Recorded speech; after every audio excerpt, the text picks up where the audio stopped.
தனியார் துறையில் இடஒதுக்கீட்டை அமல்படுத்தினால் கட்சியை கலைத்துவிட்டு பாரதிய ஜனதாவில் சேர தயார் என விடுதலை சிறுத்தைகள் கட்சி தலைவர் தொல் திருமாவளவன் தெரிவித்துள்ளார். சமூக நீதிக்கு நேர் எதிரான சக்தி RSS. அவர்கள் சொல்லட்டும், தனியார் துறைகளில் இடஒதுக்கீடு உண்டு, நாளைக்கே சொல்ல சொல்லுங்க.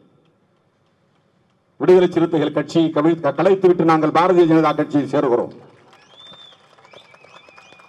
100 விழுக்காடு இடஒதுக்கீடு உண்டு எல்லா சமூகத்திற்கும்.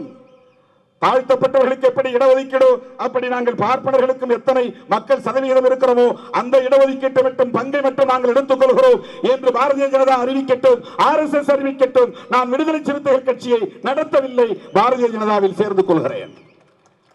நாங்கள் காப்பாற்ற துடிப்பது சமூக நீதி.